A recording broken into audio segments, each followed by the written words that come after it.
One area that you really have been interested in the time that I've been working on the show is research about ghosts and whether they really are or really not. And we have Becky on line 3 who wants to know, could she possibly actually be seeing ghosts? Becky? Becky?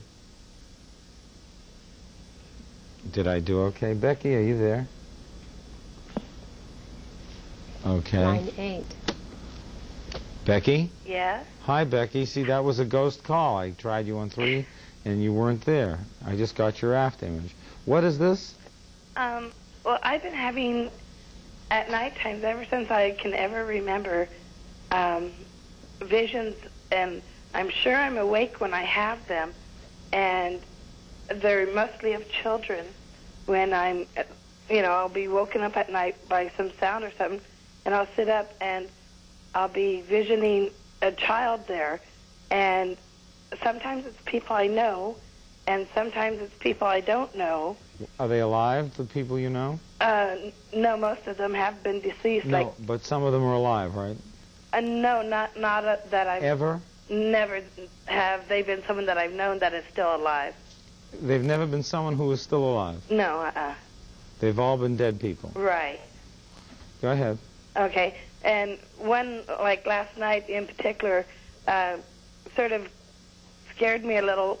I lost my brother when I was 10 years old in a car accident, and I saw him last night, and I talked with him, and we discussed things that happened as children, and he told me, and I thought it was quite weird because he was 14 when he died, and my son's 14 now, at the same age. Okay, you say you talked to him. Explain the whole episode. You woke up? Well, I woke up, I thought I saw a light, and my bedroom's right next to the street, and when I woke up, I saw like a light, and I thought that the TV was on in the other room, so I went into the front room, and my brother was there. You got out of bed? Right. Okay, that's important. And your brother was where? He was in my front room, like standing out of the bedroom, like waiting for me to walk out of the bedroom. I saw him as soon as I started walking out of the bedroom. What did he look like? He was dressed, as far as I know, in his funeral clothes, all dressed in white. And he was 14? He was about 6 inches off the ground. I didn't say floating. He was 14? Flirting? He was the age he was when he died? Yes, he was. Okay. What did he tell you? Well, he just asked general questions, like where my other brother was. Did he know he was dead? Yes, I do believe so. Well, how do you believe that? Because he was asking about the family, and, if he was alive, he would have known about the family. No, that doesn't mean he knows he's dead. I don't know what you mean. The fact that he's asking about other things doesn't mean he knows he's dead. People who deal with such things often find that the first thing they do with such a spirit is they tell the spirit that they're not alive anymore. Okay, well, I've had... And that it's time to go. Okay, I've had visions or apparitions of children I've never seen, and in fact, one of them I remember, like when I was 20 years old, showed me a photograph, and I remember the photograph, it just, it stuck in my brain so, vague, just so that I never forgot it. And then about, 3 years later, my mom's going through some old pictures, and I saw the person in the photograph. And I said, where was this photograph taken? And it was the exact same photograph that I had seen. And where was it taken? It was taken back in Utah, when my family was settling. Before you were born? Almost 200 years ago. About the time of the pioneers. So what do you think this all means, Becky? I don't know, either that or I'm crazy. But, you don't sound crazy, do you? Well, it gets harder and harder to go to sleep because they seem to be more frequent. What part of town do you live in? Downtown, in the old part of downtown.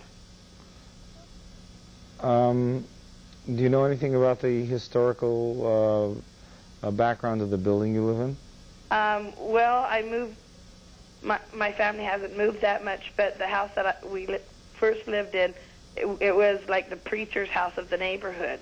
And, you know, so it was like, you know, and that's where I first started remembering having the visions. And I've moved, and I've continued to have the visions wherever I moved to.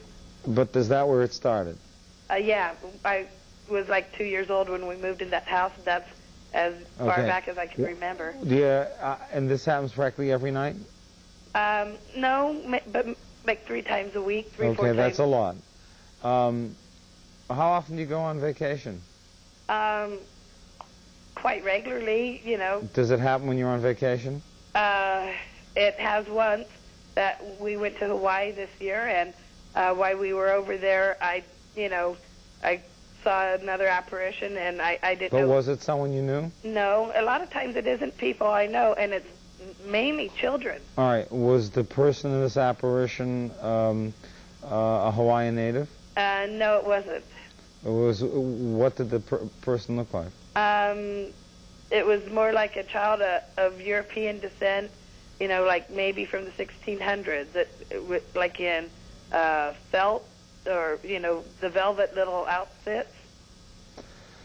Becky, I can't even begin to guess what's going on, but the fact is that you seem to be sensitive to the environment you're in.